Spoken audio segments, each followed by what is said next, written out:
Que tout le monde parle pour répondre après. Je voudrais que Gabriel parle. Ah, un tout petit bout de terrain, un prof parmi 800 000. Hein. Ouais, après, je vous dis, je vous rassure. Oui, non, mais j'entends. Hein. Moi, je viens des quartiers difficiles, des petits qui rentrent dans le chouf, je sais comment ça se passe. Hein. Vous me dites si je vous dérange. Non, mais bon, voilà, bon, je vous réponds. Donc, si c'est pour à chaque fois pousser M. Guiraud, dites-le directement aussi, quoi.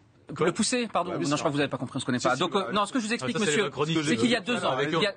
On le laisse parler. Gabriel, attendez, s'il vous plaît. Il y a 2 ans, on a mené un mouvement citoyen sur la ville des Lilas, avec des habitants du Pré-Saint-Gervais, avec des habitants de Bagnolet et de Romainville, parce qu'on a eu une succession d'homicides, de jeunes, d'adolescents.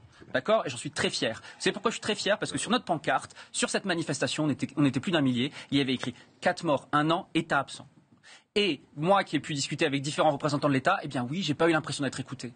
Et les policiers qui ont un métier très difficile, qui s'occupent de ce territoire-là, qui doivent s'occuper de plus de 100 000 personnes alors qu'ils sont 150 au commissariat des Lilas, bon, il faut commencer par dire que la vie d'un policier est une vie difficile. Mais la question finalement, c'est les services. Jean-Marc, vous posiez la meilleure question, je crois, il y a 20 minutes. Vous disiez... 20 minutes, c'est pas mal. Ouais. Non, mais quand vous disiez comment est-ce que ce jeune-là, il peut changer, etc. Il y a une crise du sens chez sa jeunesse. On n'arrête pas de dire voici ce qu'on leur interdit et on leur dit pas voici ce qu'on peut être. Il y a une perte de repères, une perte de valeur. Je crois avoir commencé un peu à répondre, moi aussi, un peu disant c'est les inégalités, c'est qu'est-ce que c'est qu'être un homme. Cette jeunesse-là, qu'est-ce qu'on leur dit? Qu'est-ce que c'est qu'être un homme? Être un homme, c'est pas la capacité à nuire. Être un homme, c'est la capacité à assumer des responsabilités, c'est la capacité à être solidaire les uns avec les autres. Autant de valeurs qui se perdent. Et qui se perdent parce que ces jeunes-là qui passent un temps fou en ligne, où c'est la guerre des boutons, hein, c'est un monde où ils sont sur Internet, et ils se racontent juste des choses entre eux, sans interaction et supervision de l'adulte, l'école n'est pas là, et finalement ils se disent, bon bah moi je miroite ceci, je miroite cela, etc. Ils ont une idée fausse de ce que c'est qui peut leur apporter du sens. Les dealers dont on a entendu parler... Que l'a apporté, nous, c'est ça. Ouais. C'était nos professeurs. Oui, je sais. Voilà. C'est nos professeurs. Mais pourquoi vous en avez supprimé 1800? On n'en a pas supprimé 1800. Bah si, je vous dis, il y a 1800 profs en moins au lycée.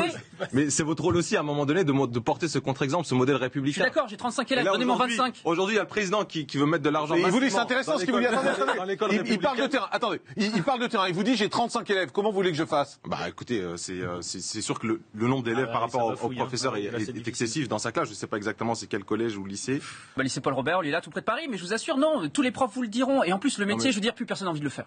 Vraiment, on va pas se mentir. Moi, j'ai des copains qui corrigent les concours d'entrée pour être professeurs des écoles. Ils sont terrorisés parce que le niveau de maths est très très bas. Notre métier n'attire plus. Et pourtant, c'est un métier qui a du sens. Moi, c'est le choix que j'ai fait il y a 10 ans. Il y a 10 ans, je me suis dit, je vais sacrifier un peu de mon confort perso pour un métier qui a du sens. Aujourd'hui, on m'enlève même 120 000 balles sur mes retraites. Non, mais attendez, vous n'aurez plus de profs avec la réforme des retraites qui vient aussi. Vous pouvez dire aussi que le dédoublement des classes en primaire est une bonne chose. Parce que l'inégalité, elle se creuse là. Mais vous l'avez payé en enlevant mes moyens à moi. Non, mais c'est... Bah si. Ça, c'est votre interprétation.